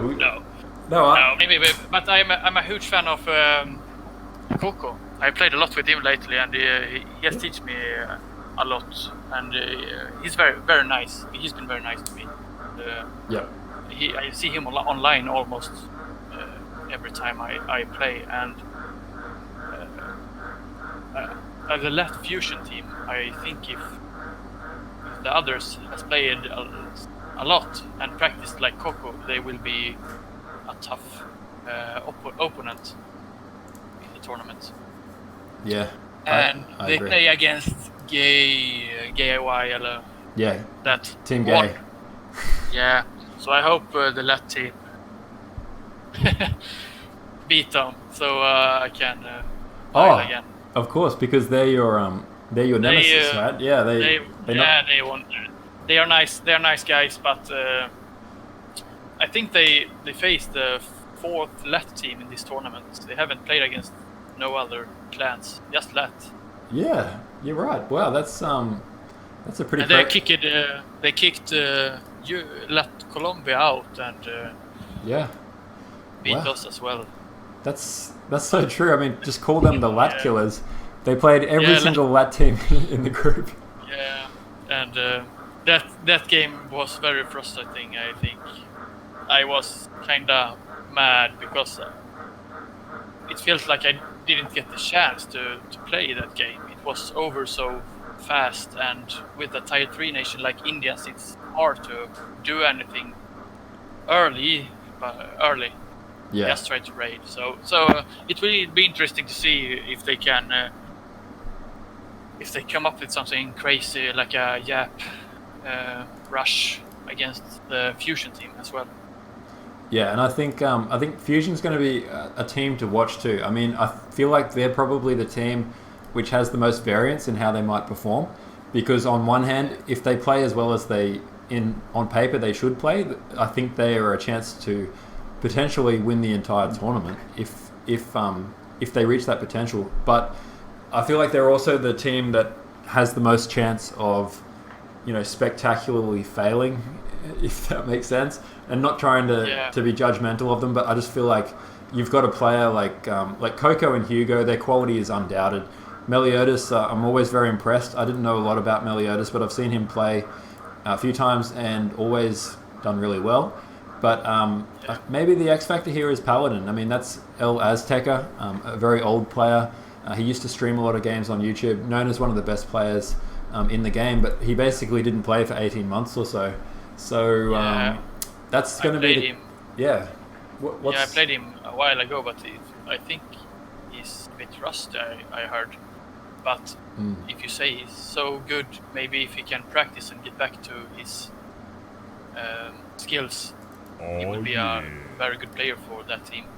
But I haven't seen him a lot, so I can't say much about him. But the other players is very good, especially Coco then. And I heard something about maybe Dragon Neo joining that team as well. Science, the cartel team, disbanded. Yeah, I think that's actually a confirmed transfer. It is. And it hasn't been updated yet. But yeah, Dragon Neo, you're very, very true. I mean, Dragon Neo joining this roster does bring it to 5, but suddenly he's obviously a great player too. What was the game that he played recently? I think it was in the 1v1 tournament, but he went far, I think, there. Yeah, he dominated, I think. I can't remember for sure, but I think he might be in the grand final against Mouse from memory. So yeah, if so, he beat Angelo or Jatin in the semi-final. I think, yeah, that's right. Yeah, I think he beat Jatin. So that would that's another strong kind of addition to the roster. And yeah, suddenly that makes a strong lineup even stronger. So that's Oh, and Dragon Neo just in the chat. Yeah, he beat Angelo, and we just saw how strong Angelo played in the third place game. So that's a great team, and I haven't seen them play much together. So it's kind of like if they all like tough. If they get their teamwork going, they also can be a competitor for the victory, I think. Yeah, agreed. And then the final two teams. So we've got AZ Dragons and AS Chimera. AC Dragons also a very, very good team, I think. Leonidas, Immaculate, or what his name is. I can't spell it. Yeah, Immaculate. And Immaculate. Young One is a really smart player as well. And who's the fourth? So the fourth is his mentalist, formerly known as Fringe, but haven't seen much from him. But that's also a very strong team. So I think the Dragons and the Fusion team will get a good battle for the first place in that group, I think. Yeah, I think it seems to be that it's stacked in that way. Definitely the clear favourites. But then, yeah, with Team Gay and AS Chimera. AS Chimera's lineup, we haven't really talked about them much, but they were seeded straight to the round of 16. You can see their lineup was Shia, Haha, Psychologist, and the Great Daddy, aka Sauron. Yeah, I have played a lot with these guys, and I think I played really good against many of them, I think. I don't know what they will say, but yeah. That's my opinion, and that they are on my level maybe. And I think the Dragons team and the Fusion team are too strong for them. But it will be interesting to see if they can do anything. Really. Yeah, very true. And then finally, what do you think of the maps for the first round? So it'll be Old World, Himalayas, and Great Lakes for the best of 3. Interesting maps. Great Lakes. The Great Lakes is more like a boom map and slow map, so I think it will be more interesting to see the other maps. What strategy they put in, but yeah, I don't really know. It will be tough. Old World is a open map, and depend on map control, I think. It will be interesting. Yeah, I agree. I mean, I think it's just probably too early to talk about each map and what nations they pick, but obviously I think there's certain nations that'll be good on certain maps. So like Inca on Himalayas, Egypt on Great Lakes, perhaps Lakota on maps. I think we will see a lot of Lakota. Yeah, I would be very surprised if we didn't see Lakota picked at least once for every team. But it's going to be interesting too, because best of 3 means that you can't pick the same nation, more than once. So it's like which teams might save Lakota for a certain map, and the players have to go from tier 1 to tier 2 to tier 3 in each subsequent game. So it's kind of like if you want a player to play as British on Great Lakes, for argument's sake, that means that they've got to play in game 1 as a tier 4 nation. So it goes tier 4, team 1, tier 2. So it's kind of like there's a lot of planning and strategy that needs to go into it from. That would be nice. Sadly, I missed that one. That would be very interesting. I had forgot that. You have to switch tire after playing one. That will be very interesting to see how they adapt to that. Yeah, exactly. It's going to come down, I guess, to like trying to match the talent on your roster to the right players, and if it's a 3v3 too, it means that you can't pick a tier 4 nation first. So it's like, how do you make it work? But it's going to be fascinating to see how it all plays out. But we're only just at that very beginning stage now for the Super 16. So I think before we wrap it up, is there anything that you wanted to kind of, I guess, say to the guys on the stream? Hopefully you can join us again for another cast at some stage during the... that would be nice. Yeah.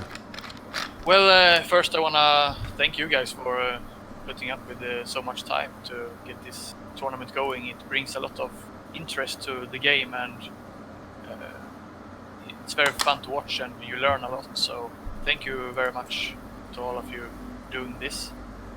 And second, I would like to thank my team for playing with me, and sadly we didn't make it, but next time I will be better, I promise. and also great job to the ES guys beating us the last game. Good tactics and defense. Good luck to everyone, and something that I think is very important is to be fast with the connections with the other teams, because it's hard to get the time going where everyone can play, because my team in this tournament, we are Europeans, and we had to play like Australians and Latinos and players from America. So you need to be fast with the what do you say, communication. Yeah, communicating. That's the key to get the match going as soon as possible. Communicate fast. Yeah. Don't wait. Yep, I agree, and I think that's something that everyone who's watching, just make sure you reach out, and like you guys, I think you guys were the shining example of that. It wasn't easy to schedule some of these games for the Euro LAT guys, because we had players from literally all across the world. But if everyone comes forward with a common goal and willing to make it's kind of like, what do they say in a relationship or in marriage? You need to make you need to give a little. So everyone needs to kind of give a little bit, right? Try and make a compromise. Give and take. Compromise. Give and take. Yeah.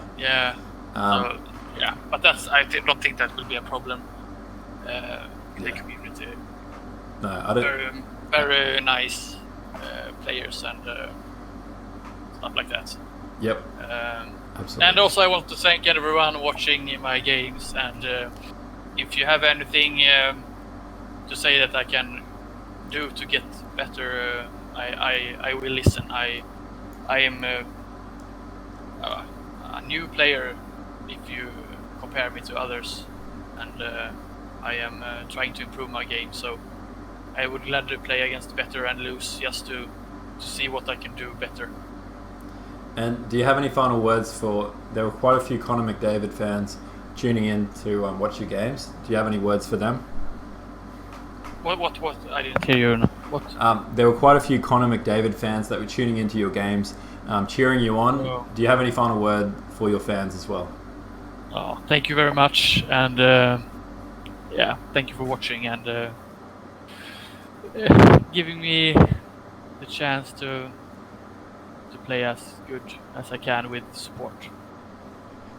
Awesome, man. Well said. Well said. All right. Well, I will leave it there. So Connor again, or Oscar is your real name, but I'll just I'll keep calling you Connor. yeah.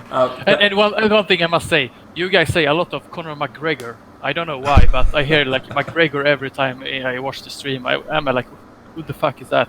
Is a new player, a copycat or something? But it's Conor McDavid, and I don't know why I picked that name. Honestly, I picked it on another game. I think it was like CS:GO, and I changed my name because of the hockey star player Conor McDavid in the hockey league. Oh, okay. So there is a real Conor McDavid out there, like a famous Conor McDavid. Yeah, ask hockey star. Oh, right. Okay. I've never. Yeah. He's the best hockey player in the world right now. I think. Really? Conor McDavid. Wow. Yeah. Look that out. I'm gonna have to Google this on stream. Yeah. So. Wow. Conor. Yeah, that's true. Okay. Well, I must admit, the reason we keep saying Conor McGregor, or probably when I say we, the reason I keep saying Conor McGregor is because I've never actually, growing up in Australia, you don't watch hockey because it's such a hot country. We don't have any ice hockey rinks. And that's true. And therefore, I've never heard of this guy before. Turns out he's like the Cristiano Ronaldo of hockey, and I just didn't know it. Yeah, like that. And Conor McGregor is, you've heard of him, right? The UFC. Of course. Yeah. Very, very famous. He's good. Trash talker. Good fighter like me. Yeah. Wow. So you're both a good UFC fighter and the world's best hockey player. So. Yeah, that's not too bad. That's fascinating. Well, I know I've been saying it for probably every single day, for every single stream I've done so far, but I apologize for my indiscretions of calling you the Irish UFC fighter instead of the world-class hockey player. But no problem. No, I appreciate that explanation, and as I said, man, it's been awesome having you in this tournament, and thanks for jumping on this chat. I'm sure everyone who's watching, we've still got 10 people tuned in after the fact that we've literally talked about every game in the tournament. So nice. Thank you again for everyone who's watched as well. It's been fun and it's been a pleasure doing these casts, and we will be back with more action with Super 16 games coming up soon. So make sure you subscribe, like, all those fun things, and we will see you guys on a broadcast again very soon. And I'll leave it at that. Thanks again, Connor, and take care, guys. Talk soon. Yeah, thank you, guys. All right. Cheers, guys. Good night. Bye.